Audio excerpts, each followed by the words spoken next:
नमस्ते, मेरा नाम डॉक्टर अमन रस्तोगी है। मैं एमसीएच कैंसर सर्जन हूं और करंटली मैं मणिपाल ग्रुप ऑफ हॉस्पिटल्स में कंसल्टेंट हूं। अब हम बात करेंगे छठे बहुत ही अनयूजुअल सिम्टम के बारे में, जैसे कि ब्लीडिंग होना। मान लीजिए आप कभी खांस रहे हैं, खांसी में आपको थूक में ऐसा लगा कि ब्लड आया है, या फिर उल्टी करते हैं, उल्टी में आपको ऐसा महसूस होता है कि काले रंग की उल्टी आ रही है या फिर बिल्कुल लाल रंग की उल्टी आ रही है, या फिर लैट्रीन करते समय आपको ऐसा एहसास होता है कि बिल्कुल लाल रंग का खून बह गया है या काले रंग का खून बह गया है। तो ये सभी लक्षण हैं किसी ना किसी चीज़ के। मुंह से लाल खून आने का मतलब है कि शायद हो सकता है हमारी फूड पाइप में कुछ ना कुछ हो। ज़रूरी नहीं है कि वो कैंसर की गांठ हो सकता है छोटी सी नस हो जो फट गई हो बीपी की वजह से, या फिर लिवर की बीमारी के मरीजों में अंदर जो होती हैं ब्लड वेसल्स होती हैं, उनके अंदर सूजन आ जाती है, जिनके फटने की वजह से ब्लड आने की संभावना होती है।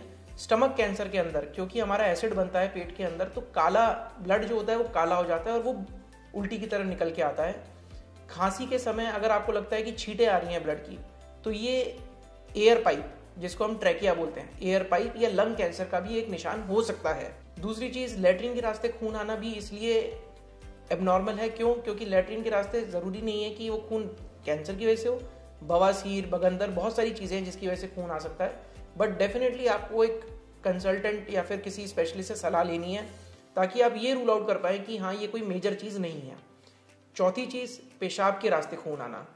पेशाब के रास्ते खून आना और उस खून में दर्द नहीं होना, ये सबसे इम्पॉर्टेंट सिम्टम है ब्लैडर कैंसर का, मतलब कि जो पेशाब की थैली होती है उसके कैंसर का।